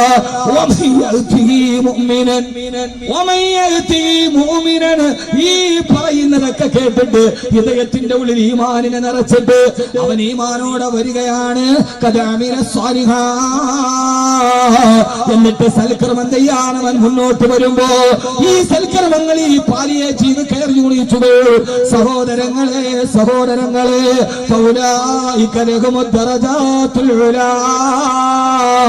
അവര് സ്വർഗത്തിന്റെ ഫസ്റ്റ് ക്ലാസ്സിലാണ്. അവരെ ഏറ്റവും ഉന്നത സ്ഥാനീയരാണ്. അല്ലാഹു നമ്മളെ അവിടെ എത്തിക്കുമാറാകട്ടെ. അല്ലാഹു എത്തിക്കുമാറാകട്ടെ. അതിനെന്ത് ചെയ്യണം? ജീവിതത്തിലെ ചില മൂല്യങ്ങളെ മുറുകെ പിടിക്കണം. മഹാനായ ശഖീഖുൽ ബൽഖി റളിയല്ലാഹു തആല പറയാ, അതിനെന്ത് ചെയ്യണം? ഞാനൊരു 4 കാര്യം പറഞ്ഞുതരാം. ഇൻഷാ അല്ലാഹ് ചെയ്യോ ഉറപ്പുള്ളവരൊക്കെ ഒന്ന് കൈവെക്ക് നോക്കട്ടെ. അല്ലാഹു കൈയുള്ളവരൊക്കെ പൊക്ക്, ചിലർക്കൊന്നും ഇല്ലാന്ന് നോക്കുക. അല്ലാഹു തൗഫീഖ് നൽകട്ടെ. ഇതൊരു പ്രസംഗത്തിന് വേണ്ടിയല്ല, നമുക്കിങ്ങനെ ഒന്നിച്ചിരുന്ന് ജീവിതത്തിലെടുക്കുന്ന ചില തീരുമാനങ്ങൾ, ജീവിതത്തിൽ ചില വഴിത്തിരിവുകളുണ്ടാവും. കലിംഗ യുദ്ധമാണ് അശോക ചക്രവർത്തിക്ക് വഴിത്തിരിവായത്. വർദ്ധമാന മഹാവീരൻ അങ്ങനെയാണ് ഉണ്ടായത്. അതുകൊണ്ട് ജീവിതത്തിൽ ചിലപ്പോൾ പോസിറ്റീവായിരിക്കും, നെഗറ്റീവായിരിക്കും, പോസിറ്റീവ് എനർജി ആയിട്ട് വരിക. ചില വഴിത്തിരിവുകളുണ്ട്. ആ വഴിത്തിരിവുകൾ നമ്മുടെ ഇന്നത്തെ ഈ സദസ്സാക്കി തീർക്കുമാറാകും. അല്ലാഹു ഈ സദസ്സാക്കി തരട്ടെ. എല്ലാവരും ഉറക്കപ്പം നമുക്ക് പെട്ടെന്ന് സംസാരിക്കും. ബഹുമാനായ അതിനെന്ത് ചെയ്യണം? നമുക്കെല്ലാവർക്കും ശംസുദ്ദീൻ മന്നാനി പറഞ്ഞല്ലോ, സാംസ്കാരിക രംഗത്തും വലിയ മനുഷ്യകത്വം ഇല്ല. വ്യഭിചാരം, ഞാൻ അതിലോട്ടൊന്നും കടക്കുന്നില്ല. ആരെയും കണ്ടാൽ പ്രണയമാണ് ഇന്ന് സമകാലീന സാംസ്കാരിക ലോകത്തിലെ ഏറ്റവും വലിയ പ്രശ്നം. പ്രണയമാണ്. കാരണം ഈ അടുത്ത കാലത്ത് ഇറങ്ങിയ മുഴുവൻ സിനിമകളുടെയും പ്രമേയം പ്രണയമാണ്. മാതാപിതാ ഗുരു ദൈവം, മാതാവ് പിതാവിനെ കാട്ടിത്തരും, പിതാവ് ഗുരുവിനെ കാട്ടിത്തരും, ഗുരു ദൈവത്തെ കാട്ടിത്തരും എന്ന് പറഞ്ഞ ദൈവത്തിനെ കാണിച്ചു തരുന്ന ഗുരു പെണ്ണായത് കൊണ്ട് ക്ലാസ്സിൽ പഠിക്കുന്ന പെൺടീച്ചറിന് പ്രേമക്കത്ത് കൊടുത്ത് കല്ല് കൊടുത്തിട്ട് ലവ് ലെറ്റർ കൊടുക്കുന്ന നായകന്റെ പേരിൽ ഇറങ്ങിയ സിനിമ മുതൽ നിങ്ങൾക്കറിയാമല്ലോ. ഞാനത് പറയണോ? കണ്ടല്ലോ, ക്ലാസ്സിൽ പഠിപ്പിക്കാമെന്ന സുന്ദരിയായപ്പം ഞാനിത് പറയുന്നത് വ്യക്തമായ ബോധത്തോടു കൂടിയാണ്. ആ ഇതിവൃത്തത്തോടെ ഇറങ്ങിയ സിനിമ മുതൽ ഇരുവല്ലിപ്പുഴയിൽ തന്റെ പ്രാണപ്രയസിക്കു വേണ്ടി അങ്ങനെ മീനിന്റെ കടിയേറ്റ് മരിച്ചുപോയ മൊയ്തീനടക്കമുള്ള പ്രേമങ്ങൾ, ആ പ്രണയങ്ങൾ പുതിയ സമൂഹത്തിന് സമ്മാനിച്ചത് പ്രണയത്തെ കുറിച്ചുള്ള ബോധങ്ങളാണ്. ഇന്ന് കാമുകയില്ലാത്തൊരു ചെറുപ്പക്കാരില്ല. ഉണ്ട് ഈ കൂട്ടത്തിൽ ഒന്നുകൂടി കൈവക്കാൻ പറഞ്ഞ കല്യാണം കഴിഞ്ഞവർക്കല്ല, ഒന്നുള്ളവനെ കൈവക്കാൻ വരെ, രണ്ടുള്ളവരല്ല. കല്യാണം കഴിഞ്ഞേ 2 കഴിക്കാത്തതിന് 1. അതാണ് പുതിയത്. എന്റെ സഹോദരങ്ങളെ, ഞാനിത് പറയുന്നത് പുതിയ സിനിമ, ആ സിനിമയുടെ വേഷം നമ്മുടെ ചെറുപ്പക്കാരന്റെ വേഷമായി. നിന്നെ അത് വല്ലാതെ ആ ദൃശ്യമാധ്യമം സ്വാധീനിച്ചു. കാര്യവട്ടത്തെ എഞ്ചിനീയറിംഗ് കോളേജുകളിൽ പ്രേമത്തിന്റെ വേഷം ധരിച്ചു കൂത്താടിയപ്പോ നഷ്ടപ്പെട്ടത് നിലമ്പൂരെ ഫൗസിയ എന്ന പാവപ്പെട്ട പെണ്ണിന്റെ മൃതദേഹത്തിലാണ്. അവളെ വളർത്തിക്കൊണ്ടുവന്ന മാപ്പക്കും ഉമ്മക്കുമാണ്. വേറെ ആർക്കും നഷ്ടമുണ്ടായില്ല. കാര്യവട്ടം എഞ്ചിനീയറിംഗ് കോളേജിൽ പ്രേമം എന്ന സിനിമയുടെ അതുകൊണ്ട് അത് സംവിധാനം ചെയ്തവന് കോടികൾ കിട്ടിയെങ്കിലും ആ ഒരു സിനിമ കൊണ്ട് കോടികൾ ഉണ്ടാക്കിയ നായകനോട് നഷ്ടപ്പെട്ടത് മണലാരണ്യത്തിൽ കിടന്ന് പാവപ്പെട്ട മകളെ എഞ്ചിനീയറിംഗിന് വിട്ട നിലമ്പൂരെ പാവപ്പെട്ട അബ്ദുൽ ഗഫൂർ എന്ന പിതാവിനും മകളെ നഷ്ടപ്പെട്ടത് ആ സിനിമയുടെ ലാഭമാണോ നഷ്ടമാണോ എന്ന് നമ്മൾ പറയണം. അതാരാണ് എന്ന് നിലമ്പൂരുകാരുണ്ട് ഇവിടെ. ജഡമ്പാട് നിലമ്പൂരുകാരന്റെ ഇവിടെ ആ പാവപ്പെട്ട കുടുംബം അന്നും അവരുടെ കണ്ണുനീര് തോന്നിട്ടില്ല. സഹോദരങ്ങളെ, ആ വേഷം നമ്മുടെ വേഷമായി. ഇപ്പൊ മമ്മൂട്ടിയുടെ പുത്രൻ താടി വെച്ചപ്പോ ആ താടി നമ്മുടെ ചെറുപ്പക്കാരന്റെ താടിയായി. സിനിമയിലെ നായകന്റെ വേഷമേടോ ഭാവമേടോ അത് യുവസമൂഹം കടമെടുക്കാൻ തുടങ്ങി. സിനിമയിലെ നായകൻ എന്ത് ചെയ്താലും ചെയ്യും. ഞാൻ കഴിഞ്ഞ ഹുബ്ബു റസൂൽ ആത്മാർത്ഥമായിട്ട് ദുആ ചെയ്തു, അല്ലാഹുവേ അടുത്ത സിനിമയിലെ നായകൻ 5 വഖത്ത് നിസ്കരിക്കുന്ന ഒരു നായകനാണെങ്കിൽ. കാരണം അങ്ങനെ ഒരു ഇതിവൃത്തം ആരെങ്കിലും ചെയ്താൽ അവനെ ഇക്കത്തിലാൽ ചെയ്യാനെങ്കിലും അടുത്ത ഒരു നായകൻ സുന്നത്ത് നിസ്കരിക്കുന്നവനാണെങ്കിൽ, നിസ്കാരമുള്ളവനാണെങ്കിൽ, എന്റെ പ്രിയപ്പെട്ട സഹോദരങ്ങളെ, പ്രണയമെന്ന 3 അക്ഷരത്തിനെ ചെറുവല്ലിപ്പുഴയുടെ താളത്തിനോട് ബന്ധിപ്പിച്ചു പോയ പ്രണയമാണ് ഏറ്റവും വലുതെന്ന് പറഞ്ഞ എന്റെ പ്രിയപ്പെട്ട ചെറുപ്പക്കാരാ, പ്രണയമെന്ന 3 അക്ഷരത്തിന്റെ പേരിൽ നൊന്ത് പ്രസവിച്ച മാതാവിനോട്, കട്ടപ്പെട്ട് വളർത്തിയ പിതാവിനോടും ഒരു വെള്ളക്കടലാസിലെഴുതുന്ന എഴുത്തിന്റെ കയ്യക്ഷരത്തിന്റെ വികൃതിക്കുള്ളൂ കടപ്പാടുകളെ തീർത്തിട്ട് പ്രണയത്തിന്റെ പ്രണയിതാവിന്റെ കൂടെ ഒളിച്ചോടുന്ന പ്രിയപ്പെട്ട മുസ്ലിം പെണ്ണേ, മാനായ സഖീഖുൽ ബൽഖ് റളിയല്ലാഹു അൻഹു പറയാ, അദ്ദേഹം ലോകത്തോട് നടത്തുന്ന 1ാമത്തെ സതുപദേശം ഏതെന്നറിയോ? ഞാൻ ലോകത്തേക്ക് നോക്കിയപ്പോൾ ലോകത്തുള്ള മുഴുവൻ ആളുകൾക്കും ധാരാളം കാമുകിമാരുണ്ട്, ധാരാളം പ്രേമഭാജനങ്ങളുണ്ട്, ധാരാളം പ്രേമിക്കാൻ അവർക്ക് ആളുകളുണ്ട്.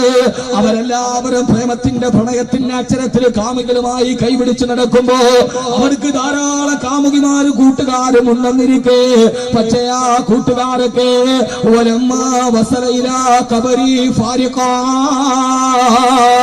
അവരെല്ലാവരും എന്റെ കബറിന്റെ അടുക്കലെത്തുമ്പോ എല്ലാ കാമുകിമാരും ജനങ്ങളെ വിട്ടു പിരിയുന്ന കാഴ്ച ഞാൻ കണ്ടപ്പോ ഇന്ന് ലോകത്ത് കാണുന്ന കാഴ്ചയാ. നിന്റെ കടൽ തിരമാനത്തോട് സംഗമുഖത്തെ ബീച്ചിലിരുന്ന് പറയുമ്പോ എത്രയോ കാമുകന്മാരുടെ പ്രണയ സല്ലാപത്തിന് സാക്ഷ്യം വഹിച്ച മണ്ണാണിത്. ചിലപ്പോ നാണത്തോട് ഒതുങ്ങി നിന്നും, ചിലപ്പോൾ കൗതുകത്തോടെ എഴുന്നേറ്റ് നിന്നും, ചിലപ്പോൾ വൈരാഗ്യത്തോടെ തിരമാലയിൽ പിടിച്ചിട്ടും പ്രണയത്തിന് സാന്നിധ്യം വഹിച്ച ശംഖുമുഖം ബീച്ചിൽ വെച്ച് പറയുമ്പോ എത്രയോ പ്രണയങ്ങളെ നമ്മൾ കണ്ടിട്ടുണ്ട്. പക്ഷേ ഞാനെന്ന് ചോദിക്കട്ടെ, സഖീഖുൽ ബൽഖ് പറയാ,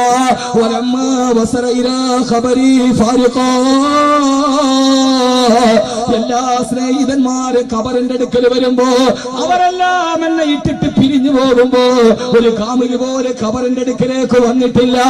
ലോകത്താദ്യമായി ചന്ദനില് കാലുകുത്തിയ നീലാംസ്ട്രോങ് ചന്ദനിലേക്ക് പോകുമ്പോ ആ സമയത്ത് ആദ്യമായി മനുഷ്യൻ ചന്ദനിൽ വെച്ച വസ്തു എന്താണെന്നറിയോ? അതിനു മുമ്പ് ബഹിരാകാശത്തേക്ക് പോയിട്ട് തിരിച്ചു വന്ന് മരിച്ചുപോയ യൂറി ഗഗാറിന്റെ ഭാര്യ തന്റെ ഭർത്താവിന്റെ ഓർമ്മയ്ക്ക് വേണ്ടി കൊടുത്ത 14 ഗ്രാം തൂക്കമുള്ള അരയാനിയുടെ വലിപ്പമുള്ള ഒരു സ്വർണ്ണ ലോക്കറ്റാണ് നീലാംസ്ട്രോങ് ആദ്യമായി ചന്ദനിൽ വെച്ചതെങ്കില് മരിച്ചുപോയ ഭർത്താവിന്റെ ഓർമ്മയ്ക്ക് ചന്ദനിലേക്ക് പോയ ആദ്യത്തെ മനുഷ്യന്റെ കയ്യിൽ കൊടുത്തുപോയ പ്രേമസല്ലാപത്തിന്റെ ഉടമയായ യൂറി ഗഗാറിന്റെ ഭാര്യ പോലും മരിച്ചുപോയ ഗഗാറിന്റെ മണ്ണറയിലേക്ക് കടന്നുപോയിട്ടില്ല. ഇന്നലെ വരെ നമ്മുടെ കടപ്പുറയിൽ കെട്ടിപ്പിടിച്ച് കരഞ്ഞ ഭാര്യ ഭർത്താവ് മരിച്ചിട്ട് മണ്ണിട്ട് മൂടുമ്പോ അതിന്റെ അകത്തേക്ക് എന്റെ ഭർത്താവില്ലാതെ ജീവിക്കില്ലെന്ന് പറഞ്ഞ് അവരാ കബറിലേക്ക് കടന്നു വന്നിട്ടില്ല. ഇന്നേ വരെ ഭാര്യയുടെ കബറടക്കി പോകുമ്പോ ഒരു ഭർത്താവും അവളുടെ കൂടെ ഞാനും കിടക്കട്ടെ, ഞാനില്ലാതെ അവൾ കുറക്കം വരില്ലെന്ന് പറഞ്ഞ് ഒരു ഭർത്താവും പ്രണയിച്ച ഭാര്യയുടെ കൂടെ കബറിൽ പോയിട്ടില്ല. ഇതാണ് ലോകത്ത് നടക്കുന്നതെന്ന് ഞാൻ മനസ്സിലാക്കിയപ്പോ ഞാൻ ആദ്യമായി പ്രണയിക്കാൻ തുടങ്ങി. ബഹുമാനപ്പെട്ട സഖീഖുൽ ബൽഖ് റളിയല്ലാഹു തആല പറയാ, അന്ന് ആദ്യമായിട്ട് എനിക്കും ഒരു കാമുകി വേണമെന്ന് തോന്നി, അന്ന് എനിക്ക് പ്രണയിക്കണമെന്ന് തോന്നി. പ്രണയമാണ് വലുതെന്ന് കരുതി പ്രണയത്തിന്റെ 3 അക്ഷരത്തിൽ ജീവിതത്തെ കുടുക്കിപ്പോയ അഭിനവകാല സമൂഹമേ, സഖീഖുൽ ബൽഖ് റളിയല്ലാഹു തആല കാമുകിയെ തെരഞ്ഞെടുത്തു. ആരാ കാമുകി എന്നറിയോ? ആരാ കാമുകി എന്നറിയോ? മാദകത്തിടമ്പല്ല, വദന സൗകുമാര്യമല്ല, പാൽ പുഞ്ചിരി പോലെ പൊടിച്ച പുഞ്ചിരിയുടെ നറുവെണ്ണല്ല. മഹാനവറുകള് പറയാ, ഫജഅൽതു ഹസനാതി മഹബൂബി, ഫജഅൽതു ഹസനാതി മഹബൂബി, ഞാൻ എന്റെ സൽക്കർമ്മങ്ങളെ ഞാൻ പ്രേമിക്കാൻ തുടങ്ങി. എന്റെ കാമുകി പിന്നെ സൽക്കർമ്മങ്ങളായി. കാരണം ഞാൻ മരിച്ചാലും എന്റെ സൽക്കർമ്മങ്ങൾ എന്റെ ഖബറിൽ വരുമല്ലോ. ഹസനാത്തി മഹബൂബി. അതുകൊണ്ട് ഞാൻ എന്റെ സൽക്കർമ്മങ്ങളെ പ്രേമിക്കാൻ തുടങ്ങുകയാ. ഇവിടെ തടിച്ചുകൂടിയ പ്രിയപ്പെട്ട സഹോദരങ്ങളോട് ഊർജ്ജസ്വലരായി മാസങ്ങളോളം ഉറക്കമളച്ച പ്രവർത്തകരെ, നിങ്ങളുടെ കാമുകയാണെന്നറിയോ? ഈ തലപ്പാക്കെട്ടിട്ട് വെച്ചിരിക്കുന്ന മുസ്ലിയാക്കന്മാർക്ക് പ്രേമിക്കാൻ അറിയാത്തത് കൊണ്ടല്ല, ഒരർത്ഥത്തിൽ നിങ്ങളെക്കാൾ മൊഞ്ചുള്ളവർ ഈ സ്ഥലത്തുണ്ട്. ഇവർക്ക് പ്രേമിക്കാൻ അറിയാത്തത് കൊണ്ട്, എന്താ കാര്യം? മുരിയാർക്ക് അറിയാത്തത് കൊണ്ടല്ല, പിന്നെ എന്താണെന്നറിയോ? നിങ്ങളുടെ കാമുകിയാണെന്നറിയോ? ആ കാമുകി കഴിഞ്ഞ ഞായറാഴ്ച ശംഖുമുഖം ബീച്ചിൽ ഒരുത്തന്റെ കൂടെ വന്നു. പിറ്റേ ഞായറാഴ്ച 2 ഐസ്ക്രീം കൊടുത്തപ്പോ വേറൊരുത്തന്റെ കൂടെ വന്നു. അതിന്റെ പിറ്റേ വെള്ളിയാഴ്ച ചുരിദാറ് കൊടുത്തപ്പോ വേറൊരുത്തന്റെ മടിയിൽ തലകെട്ട് കിടന്ന മാറി മാറി കാമുകനെ പ്രേമിച്ച പെണ്ണല്ല. പിന്നെ ഞങ്ങളുടെ കാമുകിയാണെന്നറിയോ?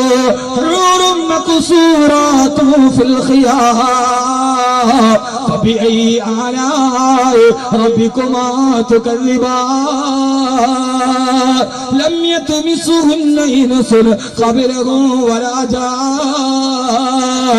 ഒരു മനുഷ്യനോ ചിന്നോ സ്പർശിച്ചിട്ടില്ലാത്ത ഹൈമയുടെ ഉള്ളിൽ ചിപ്പിക്കുള്ളിൽ അടക്കപ്പെട്ട മുത്തുകളെ പോലെ തോന്നുന്ന, കണ്ണുകളെ കൊണ്ട് കുറുകുന്ന പ്രാവുകളെ പോലെ കാത്തിരിക്കുന്ന ഏറ്റവും നല്ല സൗഭാഗ്യത്തിനു വേണ്ടി ഹസനാത്തി മഹബൂബി. അതുകൊണ്ട് KFIFന്റെ പ്രവർത്തകരോട് മാസങ്ങളോളം നിങ്ങൾ ഉറക്കമളച്ചെങ്കിൽ നിങ്ങളുടെ കാമുകിയാണ് ഈ നിൽക്കുന്നത്.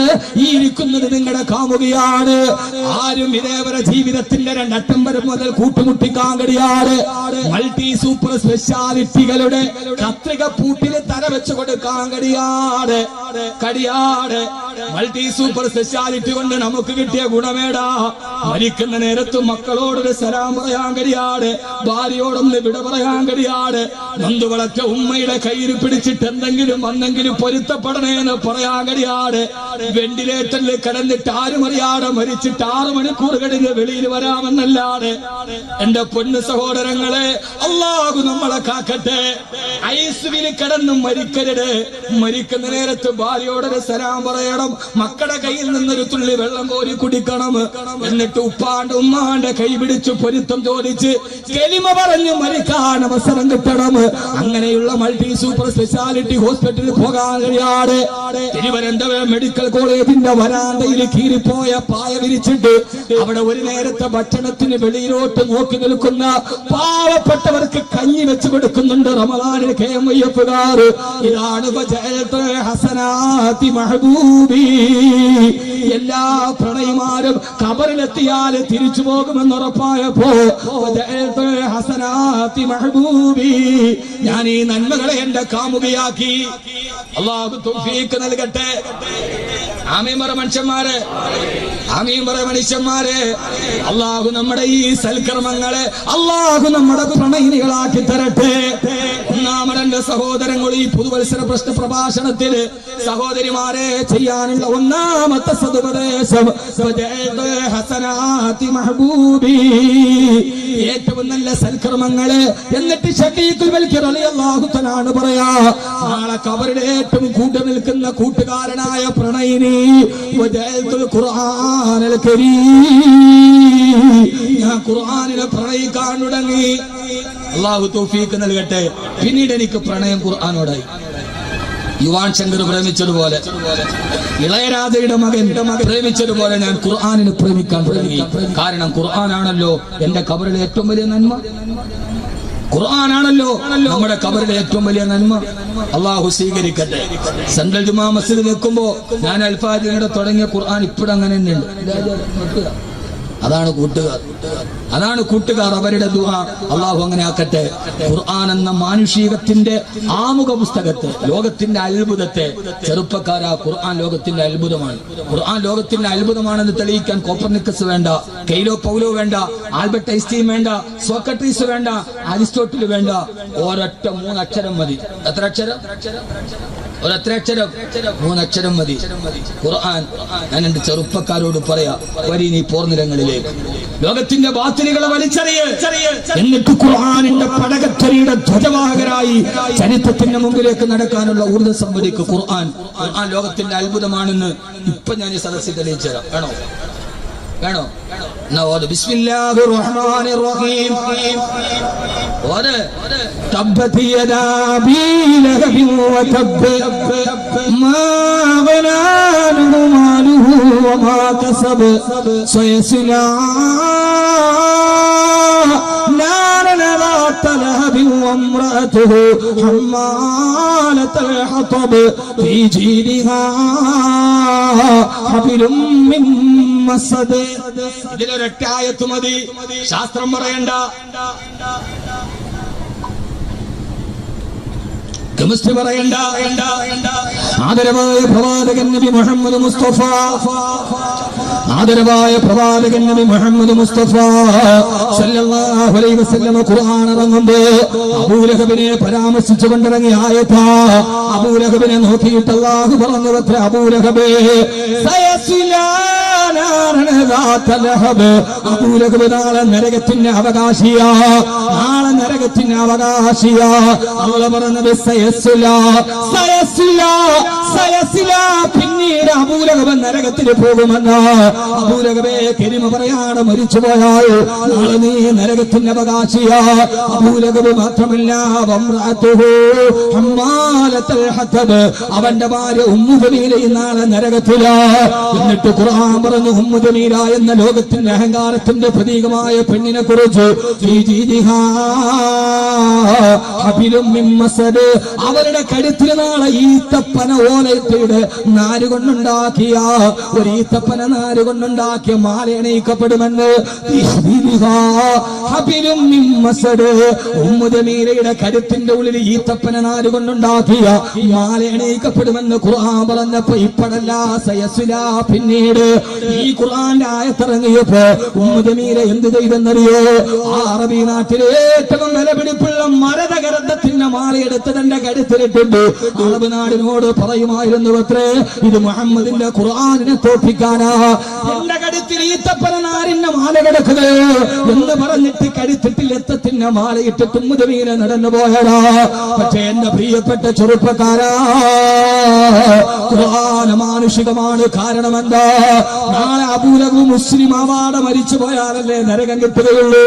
എന്നാൽ മുഹമ്മദിന്റെ ഖുർആൻ പറഞ്ഞത് തെറ്റാണെന്ന് തെളിയിക്കാൻ, ആ ഖുർആനിനെ പരാജയപ്പെടുത്താൻ അറബി സാഹിത്യ സാമ്രാട്ടുകളെ പരിഹരിച്ചുകൊണ്ടിരിക്കുമ്പോ അബൂലഹബിന്റെ നാവിലാണ് ഖുർആന്റെ അമാനുഷികത. ഞാൻ മുസ്ലിം ആവാതെ മരിച്ചാലല്ലേ നരകത്തിൽ പോവുകയുള്ളൂ.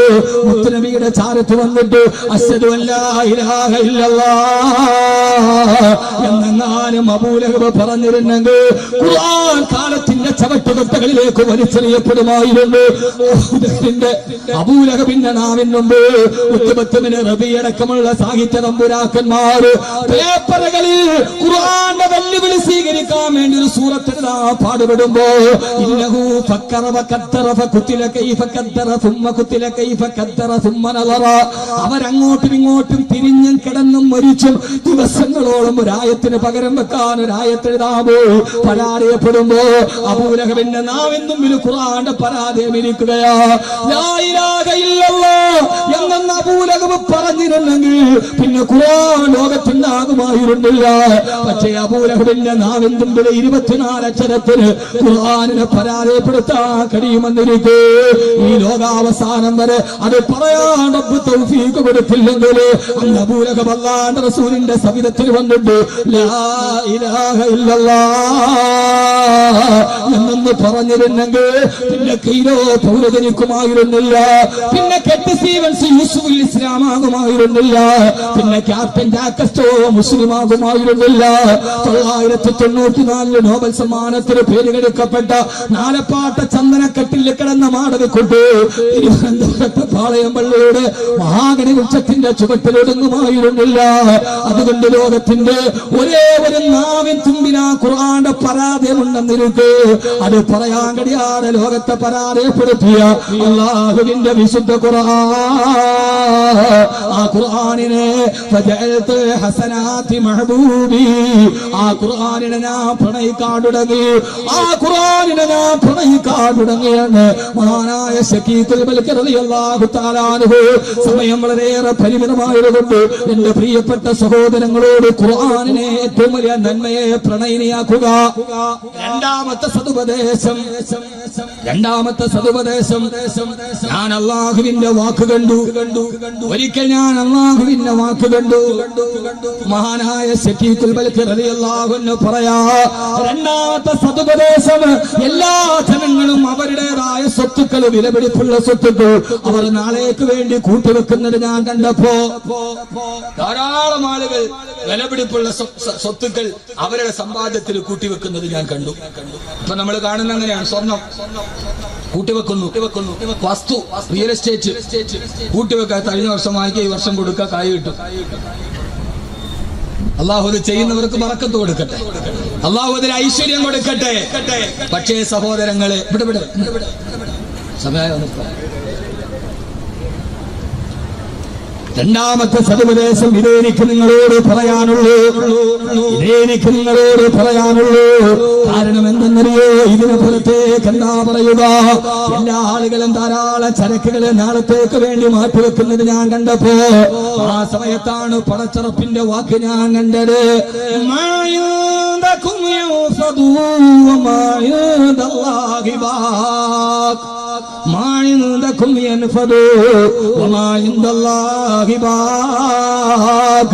അല്ലാഹു പറയാ, നിങ്ങൾ സമ്പാദിച്ചു വെച്ചതൊക്കെ നശിച്ചു പോകും.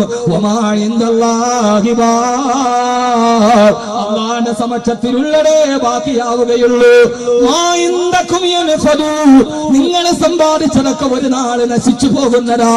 അല്ലെങ്കിൽ സഹോദരങ്ങളെ, ജപ്പാനിൽ നിന്ന് ജർമ്മനിയിലേക്ക്, ജർമ്മനിയിൽ നിന്ന് ഇന്ത്യയിലേക്ക് സ്വന്തം ഫ്ലൈറ്റ് ചാർട്ട് ചെയ്ത ബിസ്ക്കറ്റിന്റെ സാമ്രാജ്യത്തിന്റെ ബിസ്ക്കറ്റ് രാമാജ്യത്തിന്റെ ഉടമയായ ആ മനുഷ്യൻ പിന്നീട് തീഹാർ ജയിലിന്റെ സിമന്റ് ബെഞ്ചിൽ കിടന്ന് മരിക്കുമായിരുന്നില്ല. പേര് ബ്രിട്ടാനിയയുടെ രാജംപിള്ള. നോക്കുമോനെ, ആരാണ് മഹാനായ എന്റെ പ്രിയപ്പെട്ട ചെറുപ്പക്കാരാ, സഹോദര, സമ്പന്നരെ, നിങ്ങൾ സമ്പാദിച്ചു വെച്ചതൊക്കെ നശിക്കുമായിരുന്നില്ലെങ്കിൽ ലോകരാഷ്ട്ര തലവന്മാര് കിടുകിടാ വിറച്ചുകൊണ്ടല്ലാതെ ദുബൈ ഭരണാധികാരി ഷെയ്ഖ് മുഹമ്മദിന്റെ സുബീൽ പാലസിൽ കയറാറില്ല. ലോകരാഷ്ട്ര തലവന്മാരെ തന്റെ കാർക്കശം കൊണ്ട് കിടുകിടാ വിറപ്പിച്ച ഷെയ്ഖ് മുഹമ്മദിന്റെ മുമ്പിൽ ഇരിക്കാൻ ബറാഖ് ഹുസൈൻ ഒബാമയ്ക്ക് പേടിയാ. ഷെയ്ഖ് മുഹമ്മദ് ദുബൈയുടെ ഭരണാധികാരിയുടെ മുമ്പിൽ ഇരിക്കാൻ ഒബാമയ്ക്ക് പേടിയാ, ബുഷിന് പേടിയാ, ഏരിയൽ ഷറോണിന് പേടിയാ. ഷെയ്ഖ് മുഹമ്മദിന്റെ മുമ്പിൽ ഇരുന്നിട്ട് നെഞ്ചിന് നേരെ വിരളിൽ കൊണ്ട് സംസാരിച്ച ഒരൊറ്റാളേ ഉള്ളൂ. അറിയില്ല, അത് ഇസ്രയേലിന്റെ നരകത്തിയുടെ നായകൻ ഷറോണല്ല. ഫലസ്തീനികളെ വല്ലാതെ കുത്തിച്ചുടച്ച ജോർജ് ബുഷല്ല, ഷെയ്ഖ് മുഹമ്മദ് അല്ല. അറബി രാഷ്ട്ര തമ്പുരാക്കന്മാരുടെ മുമ്പിൽ പോയിരുന്നിട്ട് അവരെ നേരെ വിരൽ ചൂണ്ടിയിട്ട് പറഞ്ഞു, അള്ളാന്റെ റസൂല് നടന്നു പോയ ഭൂമിയിൽ നിങ്ങൾ ഭരിച്ചു എന്നല്ലാതെ നിങ്ങൾക്ക് വേറെ ഒരു ഫളീലത്തും അല്ലാഹു തന്നിട്ടില്ലെന്ന് അവരുടെ നേരെ വിരൽ ചൂണ്ടി പറഞ്ഞ ആളാണ് ഈ ഇന്ത്യ രാജ്യത്തിന്റെ ശിരോഭാഗമായി നേരത്തെ തൊടിയൂർ ഉസ്താദ് പറഞ്ഞ ദക്ഷിണ കേരള ജംഇയ്യത്തുൽ ഉലമയുടെ ഐതിഹാസികമായ സമ്മേളനം ഉദ്ഘാടനം ചെയ്ത അല്ലാമ അബുൽ ഹസൻ അലി അന്നദ്വി. അല്ലാമ അബുൽ ഹസൻ അലി അന്നദ്വി ഷെയ്ഖ് മുഹമ്മദിന്റെ മുമ്പിൽ നിന്നിട്ട് പറഞ്ഞു, അറബ് രാഷ്ട്ര തലവന്മാരെ, അല്ലാഹുവിന്റെ റസൂലിന്റെ ഭൂമിയിൽ നിങ്ങൾ ജനിച്ചു എന്നല്ലാതെ അതിനപ്പുറത്തേക്ക് നിങ്ങൾക്കൊരു പ്രത്യേകതയില്ലെന്ന് പറഞ്ഞ അലീമിയാൻ